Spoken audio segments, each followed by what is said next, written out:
Your trusted source for news and analysis about Chicago White Sox prospects and player development, covering the Major League Baseball draft and international market, plus the action in Kannapolis, Winston-Salem, Birmingham, and Charlotte. This is the FutureSox Podcast with your hosts, Mike Rankin and James Fox.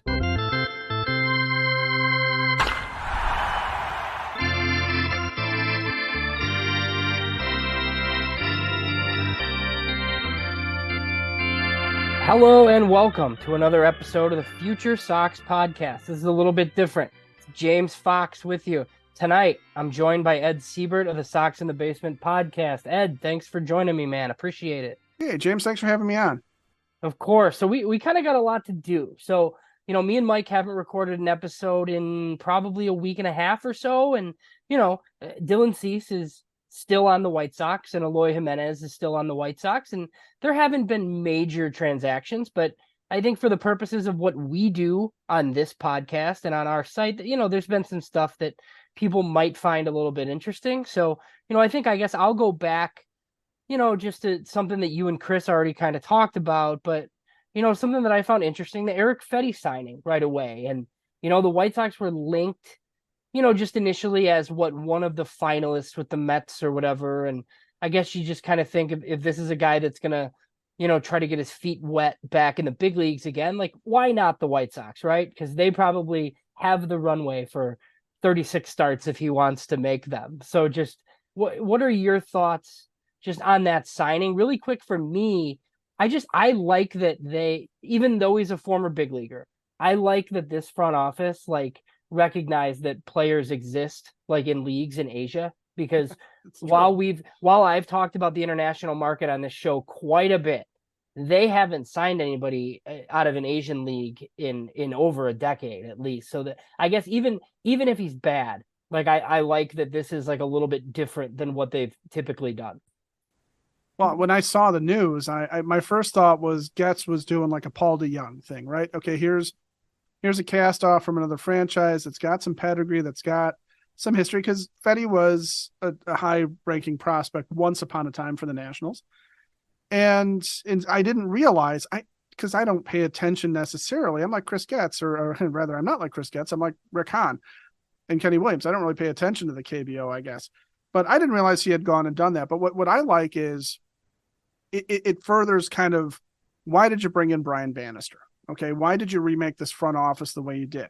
So Fedde recognizing that he needs to do something different because a 5.41 ERA isn't going to cut it, goes, trains with Logan Webb, who is the ace of the San Francisco Giants staff, learns some new pitches, changes his mechanics, tries to do something to get more outs, goes over to Korea, goes over to the KBO, and is wildly successful at it.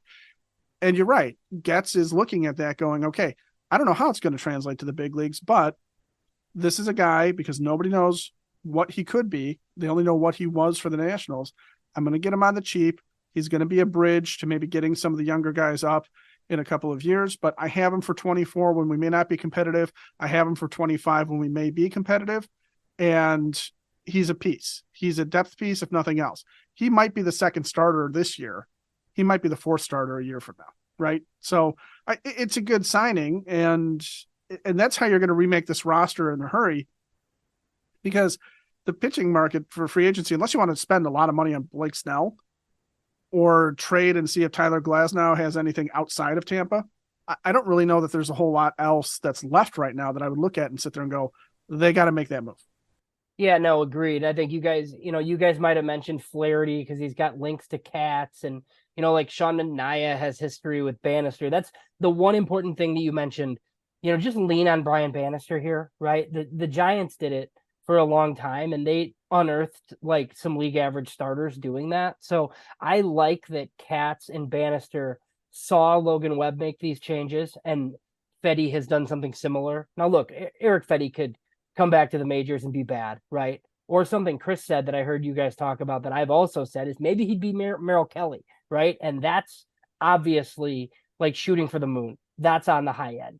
If he's, your number 3 starter for a while and it turns into another deal or something, that's a home run. I think they're just hoping for innings over the next 2 years and maybe some league average production would be good. But look, this is why you hire Brian Bannister. So this is the first of hopefully, a few more of these that we see.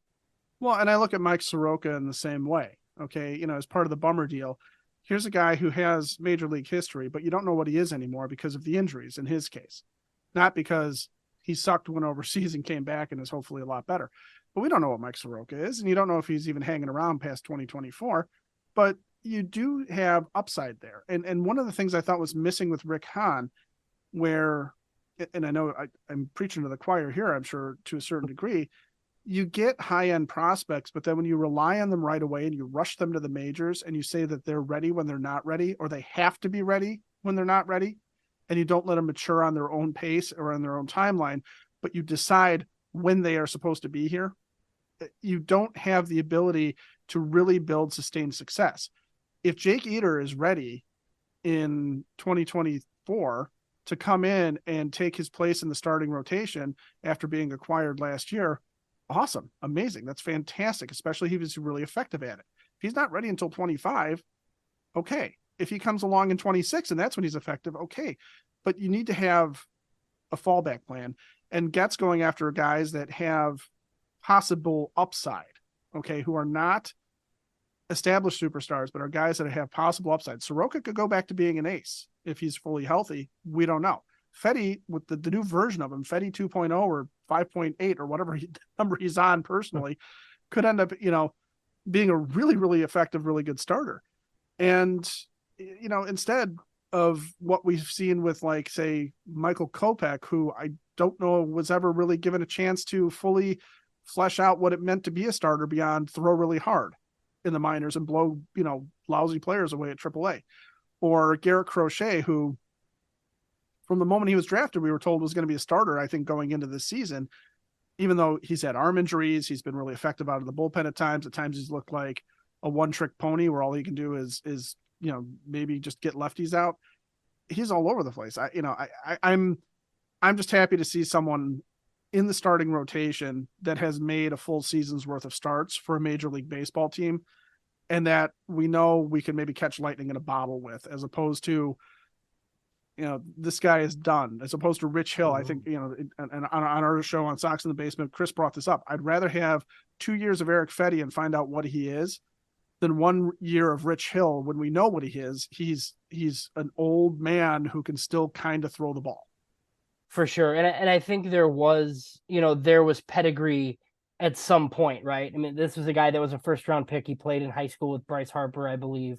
There's lots of first round picks that end up being nothing, but he came to the big leagues pretty quickly too, and struggled a lot. And I think there's something to be said for, some of these guys that have to go to foreign leagues to, fix some things and then come back. So, at least I feel like he's definitely not going to take the opportunity for granted. Now, will he ultimately be good enough? I don't know. Who knows? But, the White Sox are probably a pretty good opportunity for Erick Fedde, I would imagine. So, what's the pressure this year, really? Yeah, no, I mean, he's going to get starts. Yeah, go out and win a division if you're the White Sox, if you can. I mean, if you do catch lightning in a bottle with these guys, if you have the magical Rick Hahn, Kenny Williams, everybody has a career year, then you have a chance to compete, and especially if Fedde's success in the KBO translates over, then he would be good enough, right? And he has proven to be relatively durable in the past. I always wonder when guys tinker and add big breaking balls, how long they're going to last, but it's a good gamble anyway, right? It's a calculated risk, but it's a really good risk. And if if Bannister has seen what he wants to see out of somebody, then, this is their opportunity to show that Jerry's faith was actually real in Chris Getz. And this wasn't a move of, well, I'm just going to take a guy that's in house, so I don't have to worry about actually trying to do something to rebuild my front office, and I can semi-appease the fans by letting Rick and Kenny go.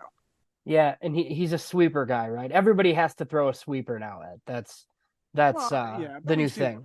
Right? Yeah. I remember back late 80s, early 90s, everybody had to throw a splitter. And That was the pitch du jour. And then for a while it was sinker slider stuff, right? Everybody, you had the turbo sinker guys.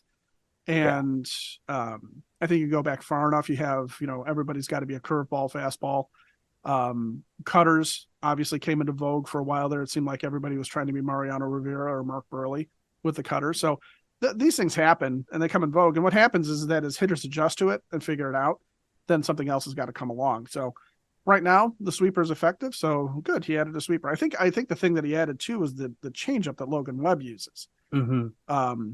And that's what the video, like any grainy video we saw, or at least that I looked at, looked like he was getting people out with changeups for the most part.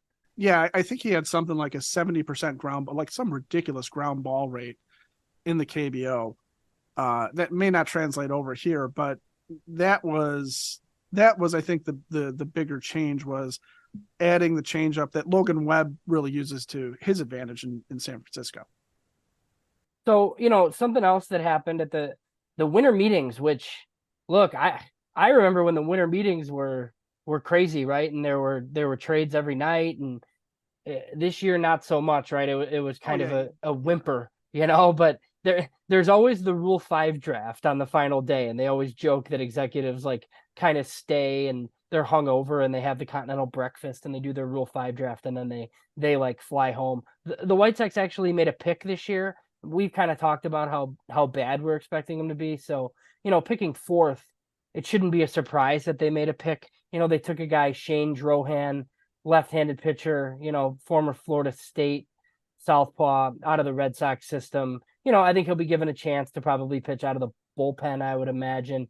Changeup's his best pitch. So lefty with a changeup. They'll try to hide him in the pen and see if something works. But either way, not that huge of a deal, but just, another guy on the 40 that I'm sure we'll talk about as spring training inches closer. He kind of feels like a young Tanner Banks, which I don't know what Tanner Banks was like when he was younger, but that's kind of what I kind of gather out of him. I don't know. What does it hurt to have another left-hander out there and a guy who maybe is your multi-inning reliever? Maybe is a guy who ends up being something of a follower, depending on how your rotation has to shake out. And, the scouting report I saw on him was basically depth starter, swingman, back end starter. So, just a guy, more or less, but at this point you kind of need guys. And, the other thing too is again, if you're reshaping how you want pitching to look like in the White Sox organization under Bannister, Ethan Katz, if you see something in this guy that you think you can add to it or you can make him a little bit better, go for it in a Rule 5 situation. What's the worst thing that happens? You got to send him back to the Red Sox, right? And, or you got to trade something to the Red Sox in order to keep him if you want to send him down and you want to hold on to him. And I think, when you're doing a Rule 5, I've always said I would rather take a pitcher because, like you said, you can hide him in the bullpen and you can use him in situations where he's going to succeed, assuming Pedro has the ability to do that.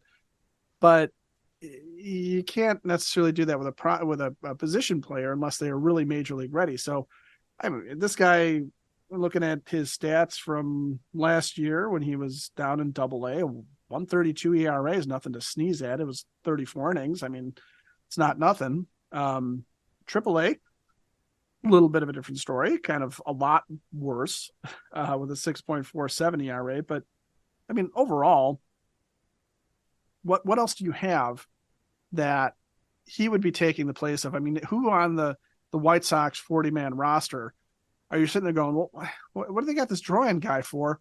He's just going to take this person's place. Like, he's going to get rid of this guy that's probably more important. At this point, I don't know that there's anybody there that you would sit there and go, really, if this guy outpitches Touki Toussaint in spring training, is anybody going to be sad to see Touki go? Right? Like, are you going to sit there and be upset if Jesse Schultens doesn't get another shot with the White Sox because Shane Drohan beat him out? Yeah, exactly. And look, I don't even know that, I don't think they're holding a rotation spot for him, right? I think he probably goes into the bullpen just to kind of see if you can hang on to him. I will say, there's been some challenges with command and fastball quality hasn't been great, but maybe if he's out of the bullpen, his stuff plays up a little bit. It is apparently like a really good changeup from the left side. So, Right. and there's arm side fade. So yeah, I mean, look, this is just a flyer for anybody that doesn't know. You kind of alluded to it a little bit. So Rule 5 picks cost $100,000. You have to keep them on your 26-man roster for most of the year. There are weird rules, like if a guy goes on the injured list, like, as soon as they serve like 90 days, I think, active, they're like officially yours. And if they decide that they don't want to keep this guy, I think the Red Sox can have him back for $50,000, or they can work out some sort of trade.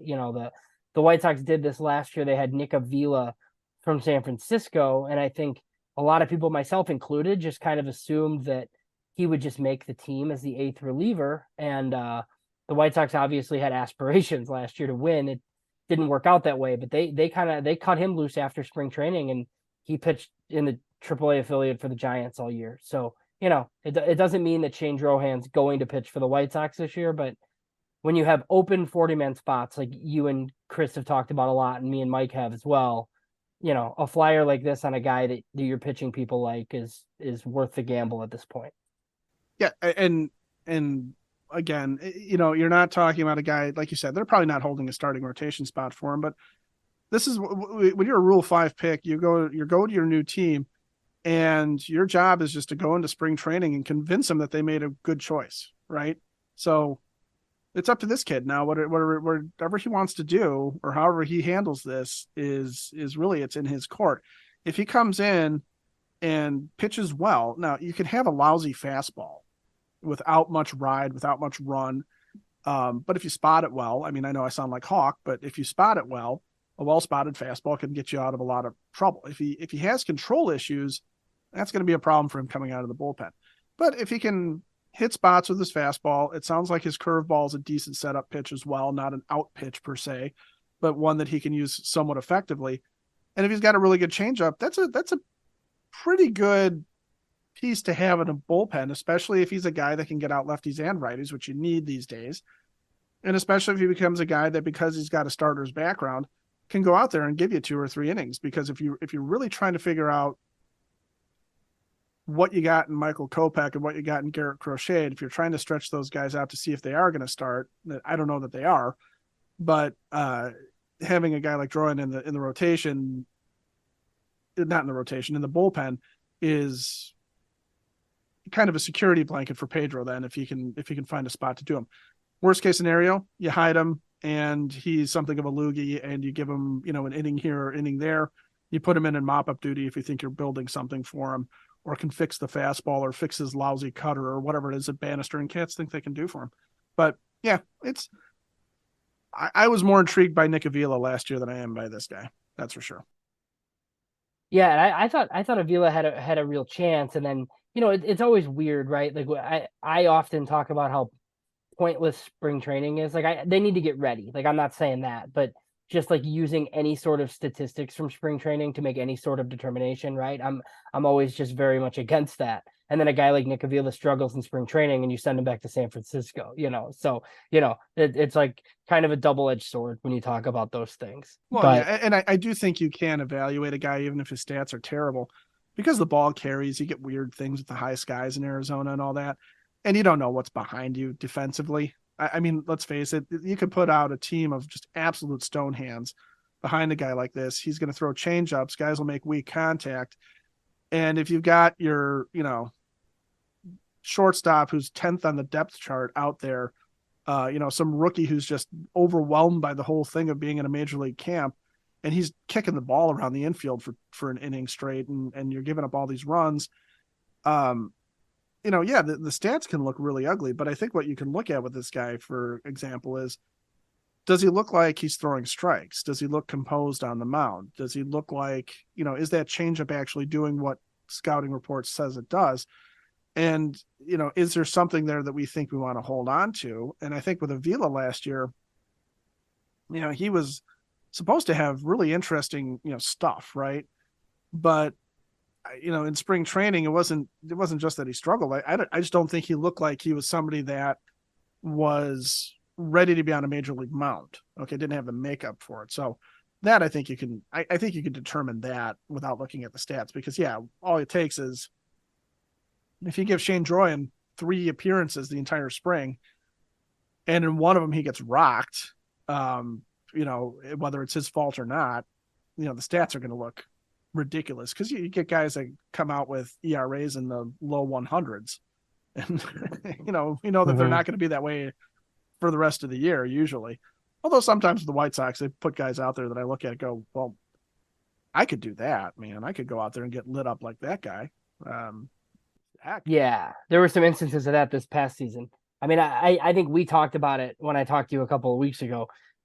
Like, I kind of think that I've heard of most guys, and there are people on the White Sox 40-man that I hadn't really heard of. So, right. Anytime there's a signing, it shouldn't really be too tough to make space. So, I said in the lead up to the show that we had kind of a lot to do. I do want to skip around a bit. I want to get into the draft lottery. I just want your thoughts on the scenario, but we'll get to that. We've talked a lot of pitching. Somebody that it seems like is going to do some of the catching for these guys now, Max Stassi. This is a little bit interesting, I guess. Just your thoughts on basically getting him for nothing, and then Chris Getz, I feel like, keeps showing us that if this team's going to be bad, at least maybe they're going to be able to pick up the ball. I think the defense is going to be much improved. They might not hit at all, but they're not going to kick the ball around and lose 14-3 anymore because of it. So what did you think about this being the catcher? And then I guess just the fact that he's continually going to build the team like this, at least in year one, it seems. Well, this is what most teams do with catchers, right? They have either young guys or they have somebody who they think might have an offensive potential to them, and then they have someone who can actually catch the ball. And ideally, it's one and the same person. Allegedly, that's what Yasmani Grandal was, when we got varying degrees of that in his tenure here. But he was also an old guy, right? He's an old catcher. Stassi's been around a while, but he hasn't been around for a while because he suffered a terrible personal tragedy after suffering an injury. And before that, he had bouts of effectiveness behind the plate where he was seemingly a fairly legitimate starting catcher for the Angels. And last year was kind of a disaster, but maybe he shakes the rust off a little bit. I'm not worried about my catcher hitting ever, really. I'm more worried about a catcher who can actually catch the ball. And framing, I think, is going to go away especially if we get the robot umpires. But somebody's got to keep runners honest. And Stassi, from what I know of him, seems like a pretty decent receiver behind the plate. Got to be able to call a game and handle a pitching staff, especially if it's going to be a younger pitching staff. And you really have to have somebody that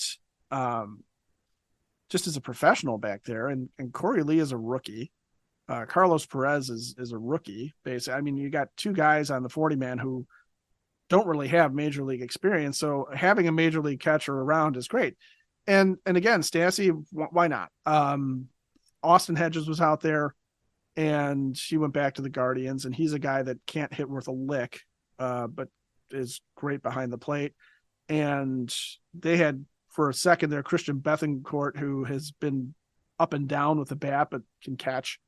And you have really, take your pick of Max Stassi or any other catcher you've sort of heard of that, is a guy that's listed as being like, oh, he's a solid receiver, but probably won't hit very much. If this guy's batting 8th or 9th or something like that when he's in the lineup, but if he is,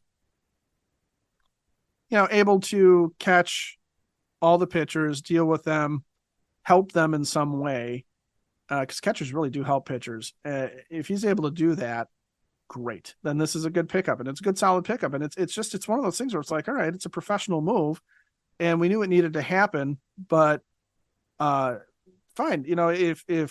If the Braves are Chris Getz's new favorite trading partner and they acquired Stassi just to flip him over to the White Sox because, Getz had already kind of had his year and said, well, I know you're going to do something with the Angels on that salary dump to get Fletcher. If you grab Stassi, I'll take him.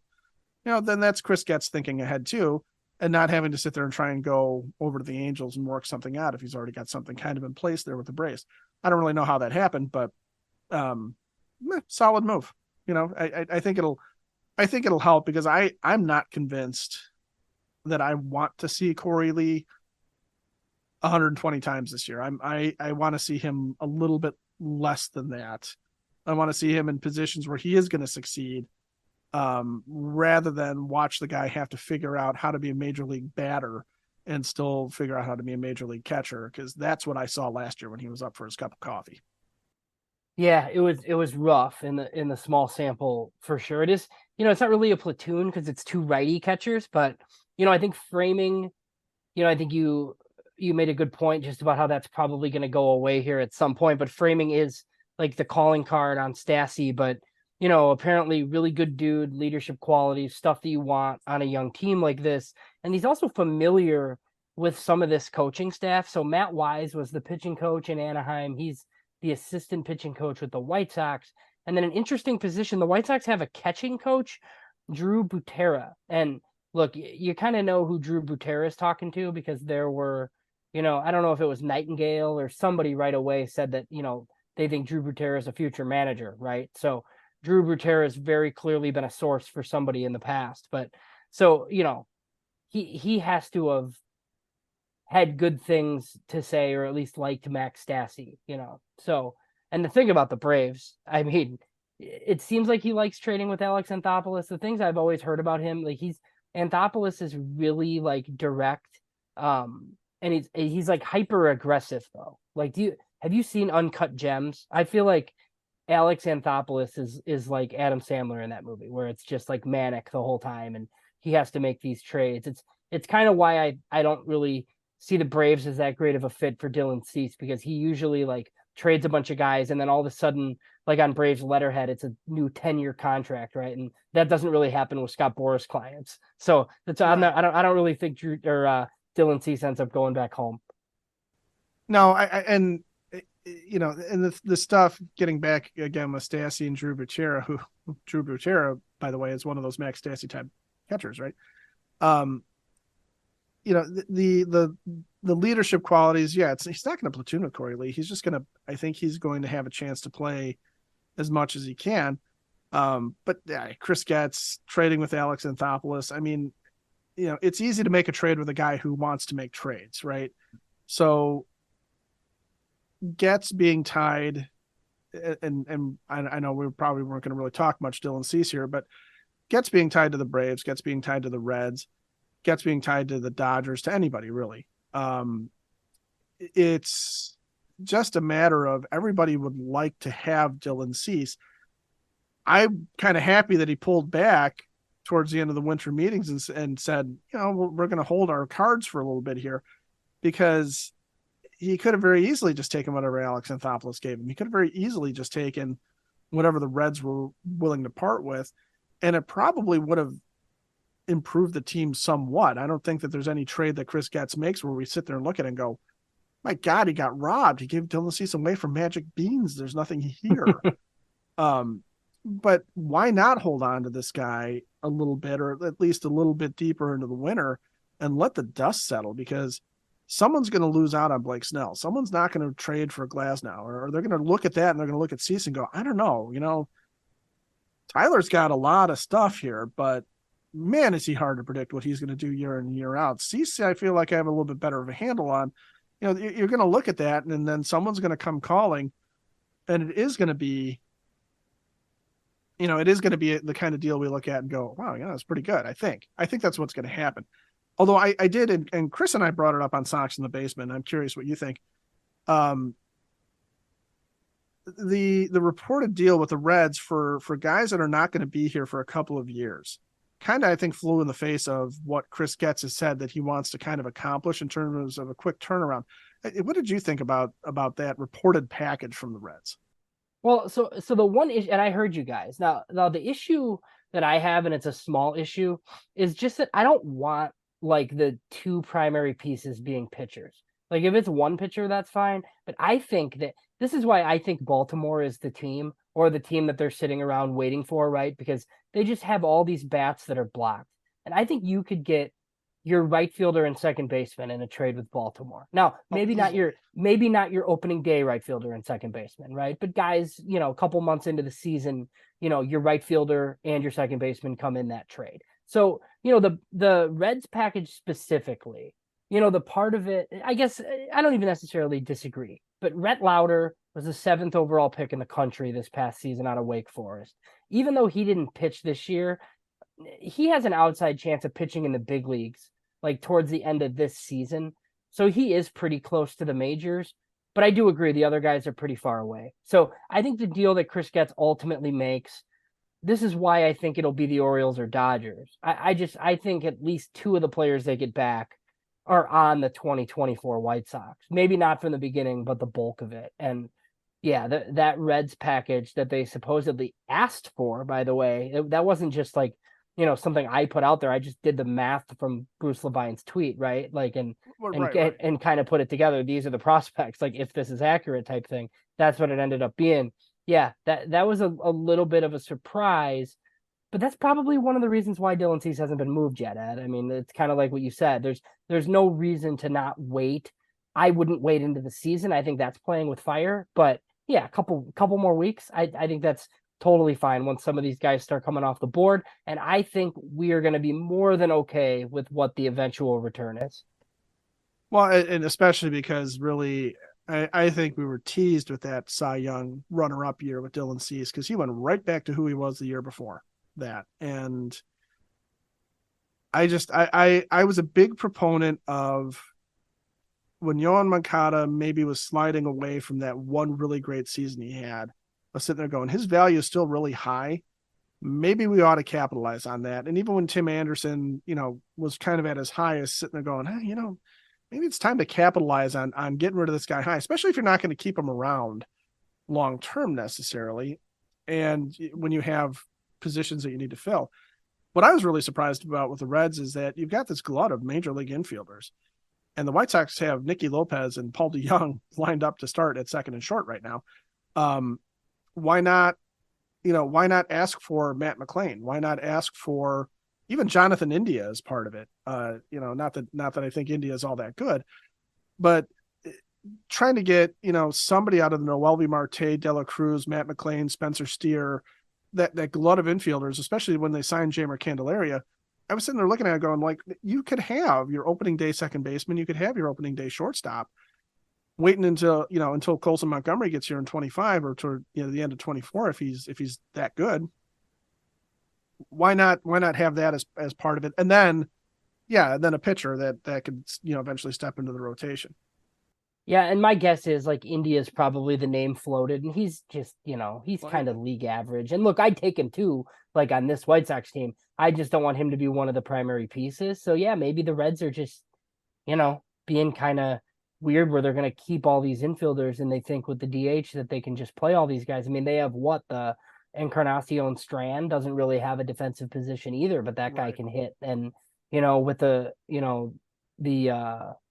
signing that they just made, I just don't know. So yeah, maybe the Reds. Jonathan India, he could probably just wait until they DFA him. You would think so, yeah. And look, maybe, yeah. So yeah, I mean, the Reds are probably going to be active because they need pitching.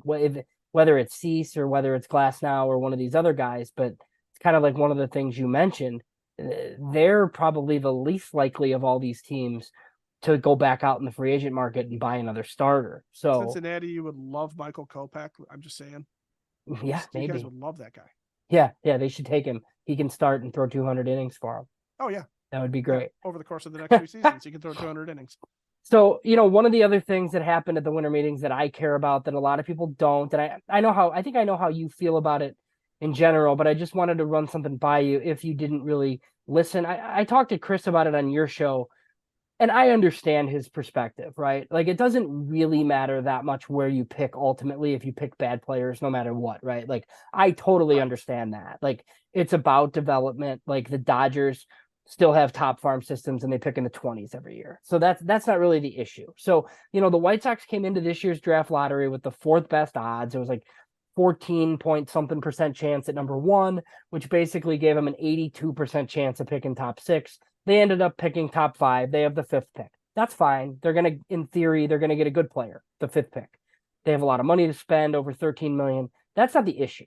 The issue is the new rules that Major League Baseball put in place, just to kind of stop tanking, I guess.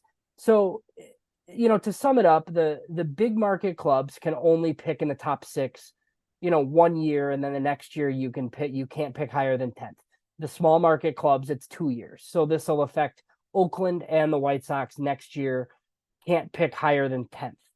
But Ed, the White Sox might be what?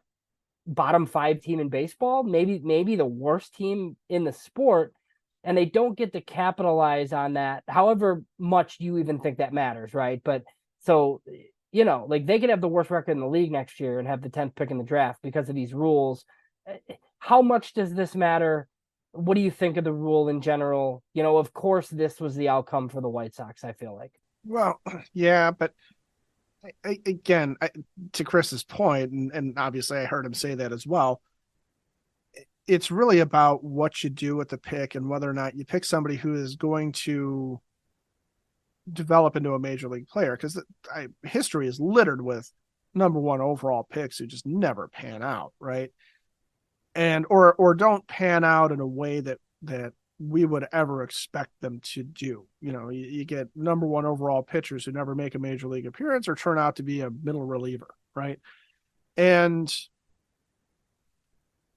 I think you can probably make the case that what this really does is it does light a fire under somebody like Chris Getz to sit there and say, okay, I'm not going to just roll out the team as it's constructed right now, where we don't have a starting rotation. I mean, it's coming together a little bit. It is right now. If the season started, you would have Dylan Cease there at the top.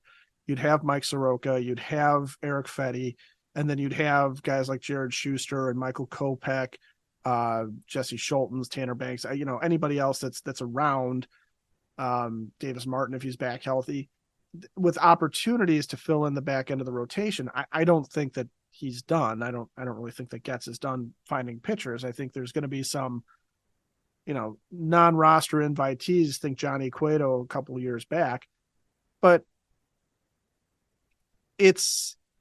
I do kind of like the idea that I don't want to see the White Sox tank this year. I don't want to see them be, the worst team in the AL. I mean, Oakland wants to do that. That's fine. That's their problem. But I don't want to see the White Sox do that, especially in a weak division where they have an opportunity. Even if they're not an all-star studded team, if they just play competent baseball, they can probably handle their business against, the division teams and at least make an interesting run. Do Jerry Reinsdorf's favorite thing and finish second. Okay.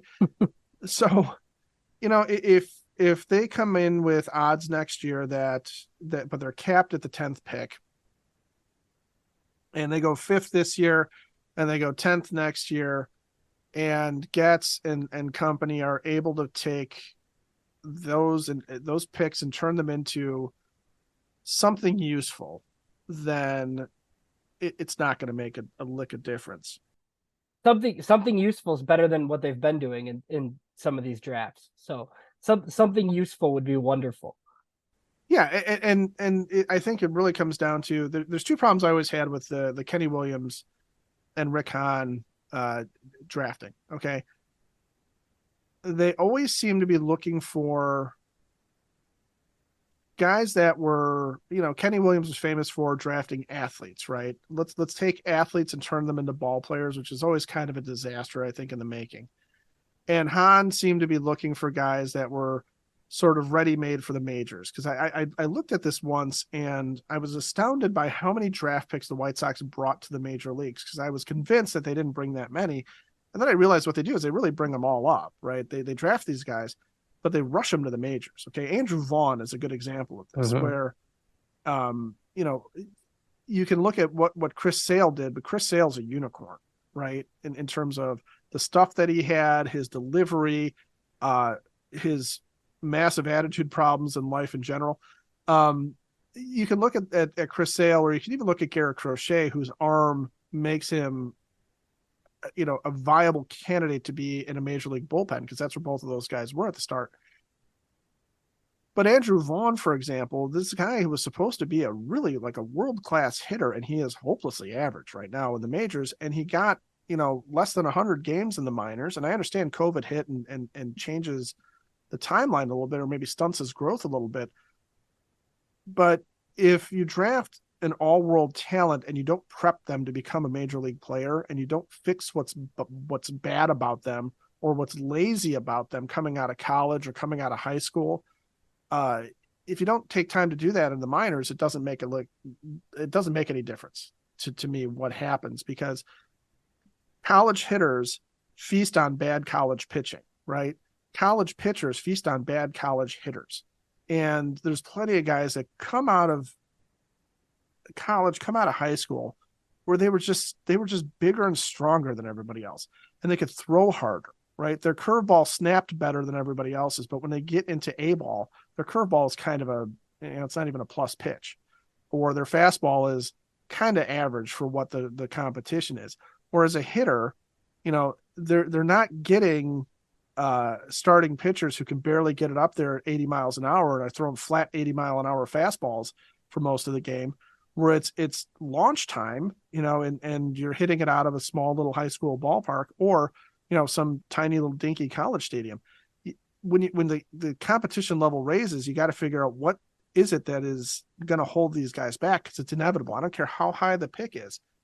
It's very rare that you're going to find somebody that just walks in and is a very complete full ball player that can do absolutely everything that they did as an amateur, that they can do it as a major league player. So 5th is good in my mind. That gives you a chance to get a very, very good player, if not an elite one, depending on how the other picks shake out and how deep the talent pool is. Even 10th is okay with me. I'm more worried if Chris Getz really was a player development guy. I'm more worried about him actually proving that to us now that the shackles are off, and he doesn't have Rick Hahn sitting there saying artificially that Andrew Vaughn needs to be our DH/first baseman starting in 2021, and it doesn't matter what his level of development is. Yeah, those are some of the changes that hopefully we see. I mean, they did bring guys in from other organizations. We don't know what kind of experience Paul Janisch has, like in this new role, right? He was a college coach. That doesn't mean that he's not qualified. We just don't know. And then right. Josh Barfield, ran a pretty good system in Arizona. So we'll see that. But just touching something that you mentioned, and you didn't mention this player, but I'll never forget, like the first time I saw Carson Fulmer pitch in college. Oh my gosh. And it was like, then the Sox took him. So like I had watched some college baseball, and Vanderbilt was pretty good or whatever. And I watched him. He didn't throw any strikes at, like, I'm just watching this guy and he's throwing nasty breaking ball after nasty breaking ball, but like they're all balls. And these college hitters that, are just there, on partial scholarships who have no future, like, yeah, they're just like swinging over these like bad pitches. But as soon as this guy turns professional, like this isn't going to be a thing anymore. Like his fastball, he can't command his fastball well enough to get ahead in the count. Like this is going to be bad. And then they rush him too. And then it just like never worked. So, like, could that guy have been something for someone? Maybe. But the White Sox were the worst situation for him. And we could go on for another hour about similar situations where they just rush a guy and we didn't get to find out whether or not, the guy was just destined to not be that great, or whether they truly like rushed and ruined somebody too quickly. Well, and yeah, it's the history of that with the White Sox but Fulmer's the other guy that I use as a cautionary tale there, because again, when you see him come up and you saw the stuff move, and it reminds me of a right-handed Aaron Bummer. Why did Aaron Bummer drive us so insane as Sox fans over his time here? Well, because he didn't know where the ball was going when it left his hand. The catcher didn't know. Nobody knew where the ball was going. If it went over the plate, it was almost a minor miracle, right? I mean, you'd sit there and you'd just be looking for, my gosh, are there angels guiding that pitch this time? Not Anaheim Angels, but the big flappy wing singing the choir and stuff. That type of a thing. I mean, Bummer at some point needed to be taught how to harness that, or how to harness a pitch that he could get ahead. Fulmer needed to be taught how to harness a pitch. Andrew Vaughn,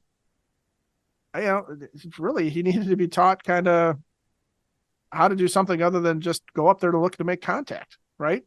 Yeah. And how to harness power, or even develop himself into something of a power hitter.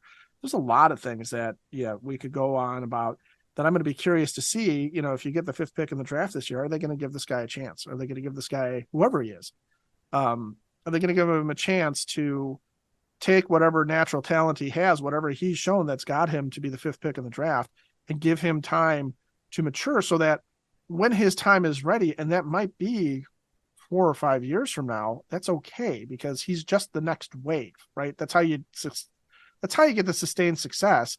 And I don't think Rickon ever quite understood that, because he always just kind of figured it was more like football, right? You draft a guy and he better contribute right away. You draft somebody in the 1st round, if you're the Bears, that guy better be on the field this year, otherwise it's a wasted pick. I felt like Rick Hahn sometimes did that with the White Sox draft pick. So, 5th pick in the draft for baseball. If I don't see the guy, if we slowly watch him develop over the next few years, and he's got a good rise, and whatever he is, it looks like he's ready to go and he's ready to step in and contribute and be an everyday player, if not a star, wonderful. If they miss on the pick, well, they were going to miss on the pick at 1 too. Then you got to figure. Exactly. And it'll be one of the areas I'm interested in watching just under Chris Getz, right? Like if they fill spots and make these prospects force their way onto the big club, right? Because how many times have we seen even recently? I mean, obviously, like we make the Jerry Reinsdorf is cheap jokes, and like there's truth to them. That's why we make them, right? But the payroll was really high. So, but that's how you end up with Oscar Colas in right field, right? And they decide like we're just going to put this guy in right field regardless. Hopefully that's the kind of stuff where there's a lot of young pitchers that I think we might see this year, but I hope we see them because they pitch well in the minors and deserve like to come up and start, and they knock Sean Manaea or somebody out of the rotation in the process instead of just like throwing 2 of these guys in the rotation because those are our next guys because we have to. I hope that's one of the things that we see. Well, and that's why I think we had to suffer through Michael Kopech as a starter, and why I was worried that we were going to go into this year with Garrett Crochet as a starter, because that just seemed to be they were anointed. This is the time that now that they have to do this, and you can't treat prospects like children, right? I can tell my 6th grader that this is what kids his age are expected to do. There's a level of expectation of things that you're supposed to do and not do anymore, right? But you can't tell a baseball prospect like, okay, it's the 2024 season, you were expected to be an all-star starting pitcher this year. So ready or not, get in the rotation and be great. Like, that's just not how it works. Yeah, exactly. So, Ed, we've touched on a lot. One thing I have to do before we leave, I do a lot of the international stuff over here at FutureSox. So January 15th is the new when the new international period begins, and there haven't been many rumors like for the White Sox. Now, one thing I noticed, if you go to MLB Pipeline and you look at their top 50, most years, they put these kids like in a Cubs hat or whatever, or they're like, oh yeah, the favorites to sign this player is the Yankees, and that was pretty much 100% accurate because, believe it or not, these guys have had contracts with teams since they were like 14 years old, even though like that's a secret and it's not supposed to be true. So we found out this morning from Francis Romero, a Dominican reporter, the White Sox are the favorites to sign Venezuelan third baseman Eduardo Herrera. He's ranked 11th at MLB. Nobody really knows. These guys are 16, 17 years old. But it's supposed to be between 1.6 and $2 million. That's the most money they've given to a Dominican teenager in quite some time. I have no idea if he's going to be any good. He's got huge power from the right side. They compared his body to Albert Pujols at the same age, which is always humorous when you just compare these guys to Hall of Famers early. But the thing that's noteworthy for me, they need to do more of this. They need to sign teenagers from the Dominican and from Venezuela, and instead of like the 23-year-old Cubans that they've been spending $2.5 million on because it's like a shortcut to your big league team. It's just, that is not the best way to use this market. So, this is a good sign. I don't know that the player is any good, but the process is pretty good. And then it was also reported like Jurickson Profar's younger brother somehow is only 17 out of Curacao. They're signing him too for $700K. So I'll have more info in the weeks ahead, and we'll get the rest of their signings by January 15th. But that was just a interesting bit of news for what we do over at FutureSox. Came out earlier today. Yeah, and I kind of agree with you. I was getting sick of the let's sign one big international name every year and just assume that guy was going to be a major league star because he was a Cuban star, because whatever. Because I've kind of wondered, like, well, if you've got a good international pipeline, isn't that how one of the ways beyond the draft that you sit there and you fill out the rotations in Birmingham and in Charlotte, and you fill out position player rosters? Like, it feels like we always have, and I know you could speak to this much better than I can, I'm sure, but it feels like we always have a handful of names, like the top 10 guys, right? And beyond that, you don't feel like there's a whole lot of competition for what's coming up behind them, where, you have, oh gosh, you got 4 or 5 guys that could totally push this dude right off the list if they catch up and this guy stands still for a minute. It always feels like we're just stuck with, if Colson Montgomery doesn't ever arrive and doesn't ever make it, then who's next? Who's the next shortstop? Who's the next middle infielder behind him? And how many of them are there? Because if there's just one more guy, that's just one more guy that could falter and never make it. Yeah, and they've had a little bit of success recently with some cheap guys. I would say, like, a guy you'll probably hear of as soon as lists come out, Javier Magoyan, I think is how you say it. He's signed out of Venezuela for last year, very cheap. He hit 10 homers in the Dominican Summer League, which is an accomplishment. Like, a lot of those guys don't hit that many homers with like a 150 WRC plus as a second baseman.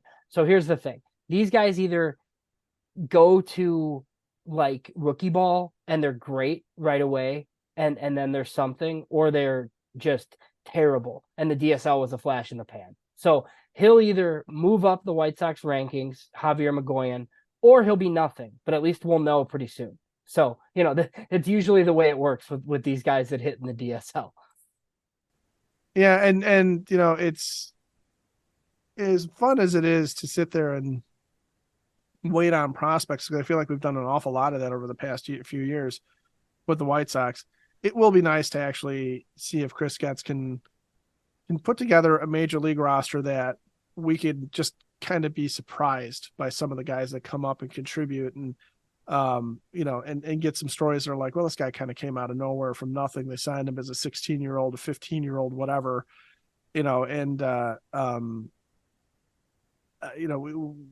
nobody really expected him to be much of anything. I mean, that was Fernando Tatis until we realized that maybe he was accelerating his development, shall we say. Yeah, exactly. So before we wrap here, I just wanted to get your thoughts. The Shohei Ohtani thing, I don't think anybody's surprised that he went to the Dodgers. You see the 10-year, $700 million number.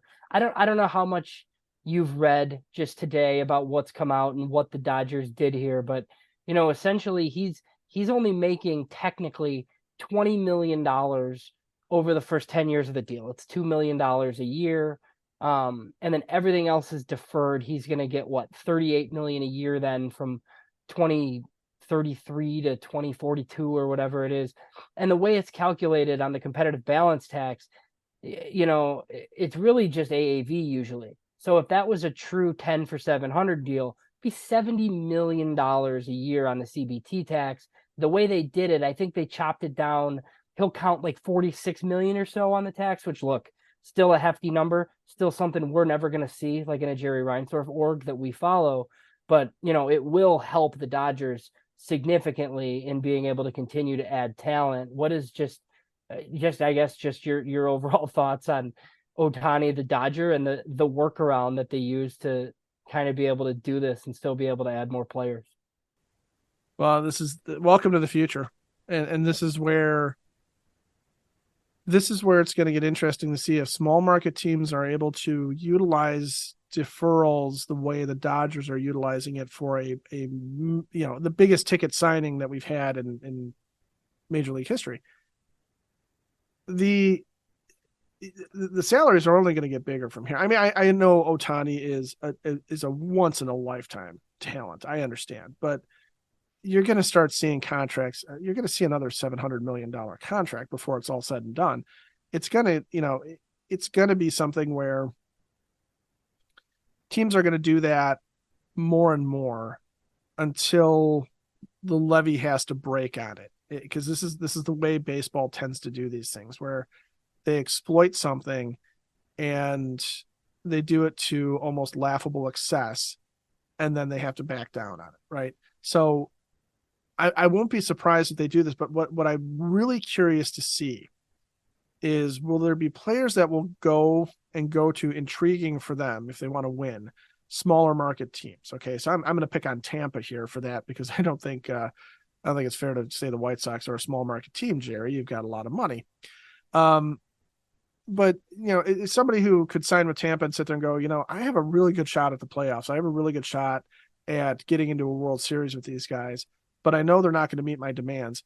If Tampa can use this deferral ability the way the Dodgers have used it, that would actually make for some competitive balance there, because it would help them and help their bottom line. Nominally, yeah, it's about the luxury tax, and it's about trying to fit in under that, but I think it's what had happened here is something that was intended to make it easier for big number free agents to go to small market teams is being exploited by one of the biggest market teams to take on the biggest contract that's ever been written. And the other thing that's going to be interesting to see is what happens. Now, this is a major can that they're kicking down the road. And there is no guarantee that 10 years from now, the Dodgers are going to have that kind of revenue to be able to pay off this contract. We could actually honestly see breach of contract lawsuits from players back to major league teams because they're unable to carry the freight.